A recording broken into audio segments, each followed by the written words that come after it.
Halo semuanya, balik lagi sama gue Dimas Alwin di channel Mudah Bergaul. Hari ini gue akan ngomongin tentang kenapa sih di dunia kita ini itu bisa ada orang yang gak suka sama kita. Kenapa bisa ada haters di dunia ini. Dan pastinya gue akan ngomongin gimana caranya buat kita menghadapi orang-orang yang gak suka sama kita. So tonton videonya sampai habis dan jangan lupa juga buat klik tombol subscribe di bawah. Gue akan mulai dari kenapa di dunia ini bisa ada haters. Kenapa di dunia ini bisa ada orang yang gak suka sama kita? Menurut gue ada 3 alasan atau penyebabnya. Yang pertama, mereka nggak bisa ngontrol dirinya sendiri. Sedikit cerita dulu, jadi waktu kemarin gue kuliah psikologi, S1 psikologi, sebelum gue lulus di tahun terakhir itu kan ngerjain skripsi ya. Bikin penelitian. Dan nih, ini penelitian gue waktu itu neliti tentang hubungan kontrol diri dengan perilaku agresif verbal. Jadi intinya tuh penelitian gue meneliti orang-orang yang suka komen-komen gak jelas, komen-komen gak sopan, yang suka nyindir-nyindir, yang suka ngeremehin, yang suka ngebully, dan lain sebagainya. Di sosial media khususnya ya, di Instagram, di TikTok, atau di YouTube. Dari hasil penelitian gue ini, ternyata orang-orang yang suka ngebully, yang suka nge-hate, yang suka komen gak senonoh, yang suka nyindir-nyindir, ternyata itu karena mereka gak bisa ngontrol dirinya sendiri. Jadi contohnya misalnya ada orang yang lagi scrolling TikTok atau scrolling Instagram gitu ya, dia nge-scroll, terus dia ngelihat ada video yang dia nggak suka gitu, akhirnya dia langsung komen yang enggak langsung komen tanpa difilter dulu atau misalnya tanpa dipikirin resikonya dulu. Jadi apa yang mereka lihat saat itu, apa yang mereka rasain saat itu tuh langsung mereka utarain aja gitu, nggak pakai dikontrol dulu. Makanya mungkin kalian pasti sering lihat kan, kayak misalnya banyak komentar-komentar negatif di sosmed gitu ya, yang ngehujat kreatornya atau mungkin yang ngehujat orang lain gitu. Nah itu karena mereka nggak bisa ngontrol dirinya sendiri, nggak bisa ngontrol pikirannya, nggak bisa ngontrol perilakunya, nggak bisa ngontrol mulutnya, nggak bisa ngontrol jempolnya. Poin kedua, kenapa ada orang di dunia ini yang nggak suka sama kita, kenapa ada haters, itu karena mungkin mereka iri sama kalian. Beberapa hari yang lalu gue sempat bikin konten tentang tanda-tanda orang iri gitu ya, di IG sama di TikTok gue.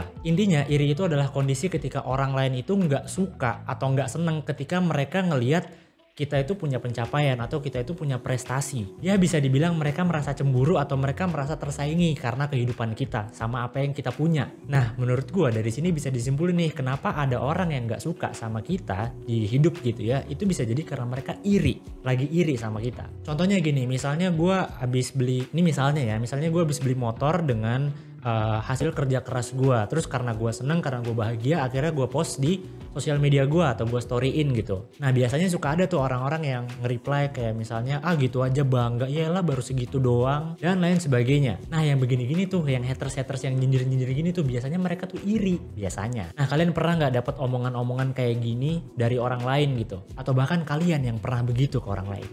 Jangan ya. Poin ketiga, kenapa ada orang yang nggak suka sama kita di dunia ini? Itu bisa jadi karena mereka lagi nyari pelampiasan. Lah dia masalahnya sama orang lain, kenapa gue yang kena bang? Gak adil dong kalau kayak gitu. Nah ini dia nih guys yang paling menarik menurut gue. Waktu gue belajar psikologi kemarin, gue sempat belajar yang namanya defense mechanism atau mekanisme pertahanan diri. Mungkin kalian pernah dengar. Gue juga pernah bikinin videonya tentang ini di YouTube gue yang ini.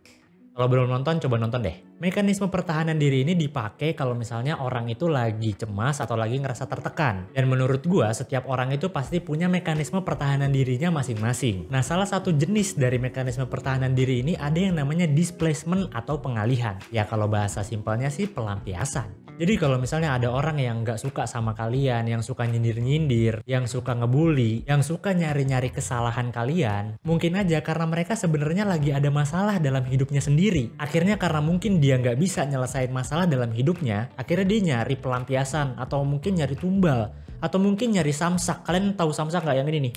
Buat ngeluapin berbagai keresahan mereka. Nah itu dia 3 poin yang menurut gue bisa menjawab pertanyaan kenapa ada orang di dunia ini yang gak suka sama kita. Kenapa ada haters di dunia ini. Mereka gak bisa ngontrol dirinya sendiri, mereka lagi iri, atau mungkin mereka lagi nyari pelampiasan. Nah kalau menurut gue intinya itu sebenarnya ada di poin pertama, yang tentang mereka gak bisa ngontrol dirinya sendiri. Karena mereka gak bisa ngontrol dirinya, gak bisa ngontrol perkataannya, gak bisa ngontrol jempolnya, akhirnya mereka jadi gampang nyindir-nyindir lah, gampang nge-hate lah, gampang iri iri lah, suka nyari pelampiasan-pelampiasan lah, dan lain sebagainya. Sekarang gimana caranya kalau misalnya kita lagi berhadapan sama orang-orang yang kayak gini, orang-orang yang nggak suka sama kita? Menurut gue ada dua cara yang bisa kalian langsung coba. Cara yang pertama, teknik Yuta dan teknik Yaba. Ya udah terima aja dan ya udah biarin aja. Jadi kalau ada yang nggak suka sama kalian, kalau ada yang nyindir-nyindir kalian di sosmed yang ngomong-ngomong nggak jelas, ya udah terima aja, ya udah biarin aja. Selama mereka belum melakukan kekerasan fisik, belum membahayakan kalian dan keluarga, belum mengancam kalian dan keluarga, belum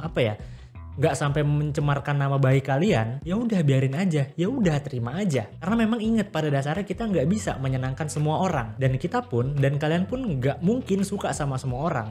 Pasti ada orang di dunia ini yang kalian nggak suka, ya kan? Nah gimana kondisinya kalau misalnya yang nggak suka itu adalah orang yang mungkin satu lingkup sama kalian gitu ya, mungkin di kuliahan, di kerjaan, atau mungkin di temen lah dimanapun yang sering ketemu tiap hari misalnya gitu. Masuk ke cara nomor 2, yaitu penting bagi kalian buat bikin benteng emosional. Maksudnya gimana nih benteng emosional? Jadi yang namanya ada orang yang gak suka sama kita, ada orang yang nyindir-nyindir kita, itu kan bisa bikin sakit hati ya kan, bikin overthinking, bikin insecure dan lain sebagainya. Artinya perasaan kita ini lagi terganggu nih karena mereka, lagi mikirin mereka terus. Tapi kan kadang kalau misalnya dalam lingkup yang ketemu langsung gitu kan, kita susah nih mengutarakan gitu ya, kayak kita susah buat ngelawan atau mungkin gak berani juga. Nah jadi kalian bisa coba cari support system di luar lingkungan tersebut. Bisa kayak ke orang tua, ke pacar, ke temen, atau ke profesional psikolog atau psikiater. Jadi cari support system orang-orang yang bisa ngedukung kalian gitu. Jadi kalau misalnya kalian lagi kena hate, kena sindiran, kalian ada yang dinyinyirin segala macam, kalian tuh langsung tuh keluarin, kalian ceritain, kalian curhatin ke orang-orang yang kalian percaya. Jadi biar kalian gak ngerasa sendirian, biar kalian ngerasa gak takut, dan biar beban pikiran kalian itu jadi berkurang setelah kalian curhat atau cerita ke support system kalian itu. Jadi penting banget nih, penting banget buat kalian bikin benteng emosional. So cukup sekian video gue kali ini, video gue hari ini. Semoga video gue ini bermanfaat. Kalau kalian ngerasa video gue ini bagus, oke, bermanfaat buat kalian, jangan sungkan banget buat share ke teman-teman kalian, di like, di subscribe. Pokoknya thank you. So sampai jumpa di video-video gue selanjutnya guys. Have a good life.